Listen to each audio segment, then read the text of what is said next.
Продолжая тему о чеченском герое Абреке Зелимхане, из предыдущего видео мы показали, как жители селения Кек и Нельх были подвергнуты репрессивным мерам в целях устрашения и назидания остальным в первую очередь, ну и вымещая злобу за очередной провал операции по нейтрализации Зелимхана, в ходе которого была захвачена его семья, но и сами понесли серьезные потери в живой силе, включая уничтожение руководителя отряда, главы Назрановского отдела, грузинского князя Андронникова.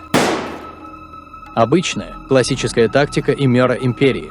Жители села представлены в отчетах крайними и сосланы на несколько лет в отдаленные районы страны. Именно данный инцидент не дает покоя ингушским сказочникам всех мастей. На ней по большей части строится и пропагандируется ненависть к Зелимхану. Позиция насколько бредова, настолько и ничтожна.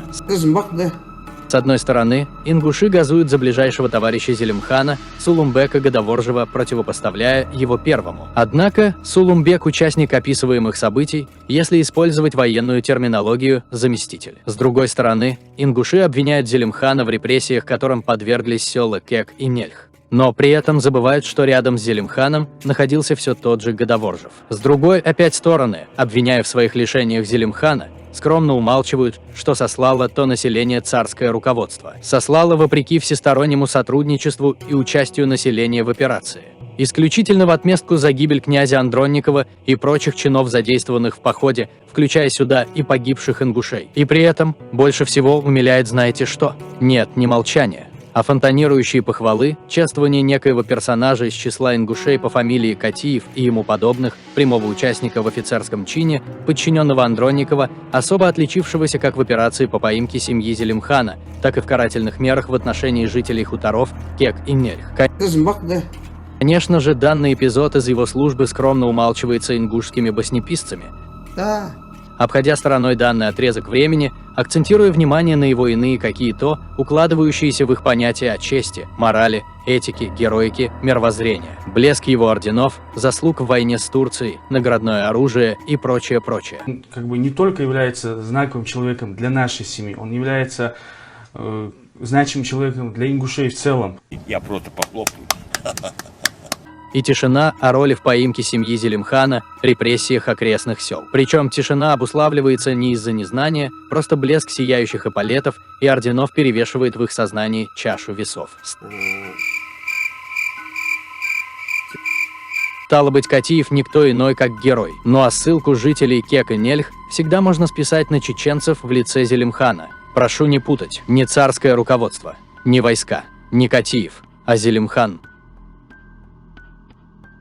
А что было дальше? Зачитаем отрывки из газет того времени. Итак, издание «Русское слово» за номером 228 от 5 октября 1910 года в статье «Зелимхан».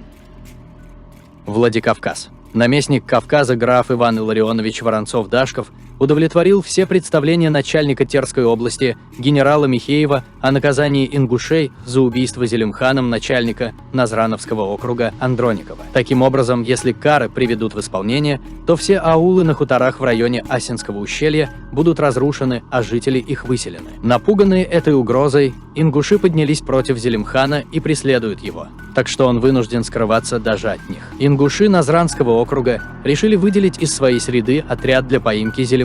Мусульманская молодежь обращается к своему духовенству за благословением на убийство Зелимхана. Несколько человек уже отправились поодиночке охотиться на Зелимхана. В ауле Алкун назначен сход всего ингушского народа для обсуждения вопроса о борьбе с Зелимханом. Главные сподвижники покинули Зелимхана. Генерал Михеев ходатайствует о посылке новых и новых войск для розысков Зелимхана. Мое глубокое убеждение, что конец Зелимхана – вопрос ближайшего будущего. Процитируем вырезку из газеты «Русское слово» за номером 229 от 6 октября 1910 года. Цитата. Плоскостные ингуши Назранского округа приняли ряд постановлений относительно Зелимхана. Важнейшие из этих постановлений следующие. За счет ингушей учредить особый отряд.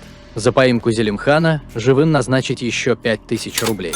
Итого 13 тысяч. За убийство Зелимхана назначить 2500 рублей. У виновных в укрывательстве Зелимхана конфисковать имущество и выслать их из пределов ингушских земель. Привести всех жителей к присяге в том, что они не будут помогать Зелимхану. Как мы видим из документальных материалов, ингуши не только клялись сдать Зелимхана, но и собрали 2 конных сотни для его поимки, снабжали их за свой счет и даже выделили награду в денежном эквиваленте за убийство или захват Зелимхана. Да, готовлю большую передачу по мужеству. Финита ля комедия.